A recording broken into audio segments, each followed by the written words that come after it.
Our episode starts with Sarah having a nightmare that her neighbor Karen, who's a werewolf, attacks her daughter.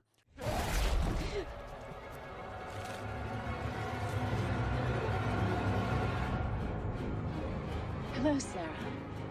Here to join me?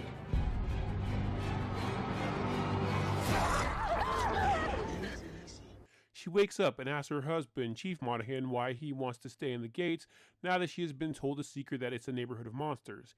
He asks her to take some time to think about it, and if she still wants to leave after that, they'll go. At the bedroom of the town founder, Frank, he gives his wife Vanessa an anniversary present. She goes in to kiss him, and he grimaces due to an injury. He tells her he's not getting any younger and wants to be turned into a vampire after their party that night. He tells her he's always wanted to be with her forever, and she assures him, after he's turned, they will be. Frank attempts to tell the other leaders of the creature factions in the neighborhood about his decision to become a vampire, with Dylan Radcliffe representing the vampires and Zach Ross representing the werewolves. It is not met well, as the belief is the other creatures of the neighborhood would see it as Frank taking sides. But who wouldn't have seen that anyway, considering he's been dating a vampire this whole time? Anyway, when Chief Monahan questions whether Frank is worried about that, Frank tells him that he trusts the people of the town. Somewhere else in town, Dylan's wife Claire passes the witch Devon and informs her of Frank and Vanessa's decision, shoving it in her face that Frank didn't have a fear of commitment and that he just didn't want to commit to her. They have a back and forth, and then we see Devon go into her shop and create something. She then goes to Sarah and stirs up trouble, pushing her distrust of the neighborhood, assuring her it's valid and that humans should stick together, also telling her she needs to confront Frank about the secret of the neighborhood being kept from her. Before the party, Chief Monahan tells Sarah what's going to happen between Vanessa and Frank. He's surprised to see her just accept it. At the party, the werewolves arrive in unison and the Chief and Dylan confront them.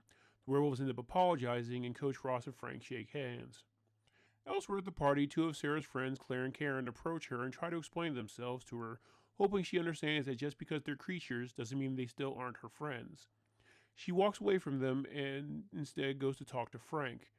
Frank explains to Sarah how he was in that situation when he found out, but their family coming here and getting along with the residents has proven that everyone can live together in harmony. Just then, there's a sound at the door. It ends up being an animal heart with a message attached. The Chief asks Frank if he's still going to go through with this, but Frank tells the Chief if someone in the gates wanted him dead, he would be. That night, Frank and Vanessa get into bed. She tells him she loves him, and then bites him.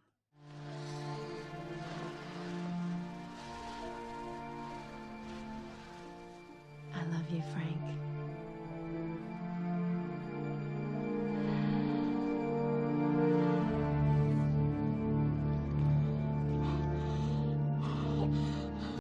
She then begins gagging before she decomposes in front of him. The Chief, along with Dylan and the town doctor Peg, are called, and everyone is puzzled regarding what happened and has decided that Frank's blood had to be poisoned. At the station, they tracked a note from the party to a known werewolf, and the Chief, along with Officer Lee, set out to find him. When they get to the woods where he's known to be, Officer Lee is then attacked by a wolf, which ends up being the suspect. At the station, the suspect states he has no clue what they're talking about. After Coach Ross confronts the guy, he confesses only to the warning, but not to whatever killed Vanessa. Meanwhile, Sarah calls the station when she sees the Chief gone, and Lee tells her about what happened, but for some reason Sarah has no memory of being told about the situation. Dylan then tells the Chief that whatever toxin is in Frank's blood is now permanent, and has turned him into a walking death for vampires. Chief Monahan heads to Devon's shop and questions her about where she was during the party, but she has an alibi that she was on a date. The Chief then gets a call from his son stating Sarah pulled them out of school and is forbidding them from leaving the house. When Nick gets back home, Sarah is freaking out about not being told about the situation and doesn't even remember the party, but Nick assures her he did tell her and shows her proof they went out. She then looks through her purse and remembers that she poisoned Frank using the vial Devon gave her, realizing she must have been hypnotized. They head back to Devon's shop, but she seems to have left town. Back at the vampire's place, Dylan tells his wife Claire about the concoction that we used to poison Frank, with the main ingredient being vampire blood. Claire informs him that Devon used her blood and got it via blackmail. Surprisingly to her, Dylan completely understands that she was protecting her family. Coach Ross then arrives to the vampire's home and lets them know that the werewolves plan on weaponizing Frank's blood, and he wanted to warn them. Everyone then heads to Frank's house to confess their part in helping Devon murder Vanessa, but since he, of course, is the most understanding guy in the world, he holds no ill will toward any of them. Frank is also warned about the werewolves being after him, and Dylan volunteers to get him out of town. Frank sulks over the fact that the people he spent his life protecting were trying to kill him. After everyone leaves, you hear a gunshot, and it seems Frank took his own life. As they walk out, Officer Monahan tells Sarah they're leaving the gates. The episode ends with Dylan telling Claire what happened to Frank. He assures her that the lead coroner is a vampire and will destroy the body, eliminating the vampire-killing toxin. She tells him, unless Devon is found, it could happen again. Dylan vows to find Devon. Thanks for watching. If you like these recaps, please leave a like and subscribe and hit the bell icon to know every time I update.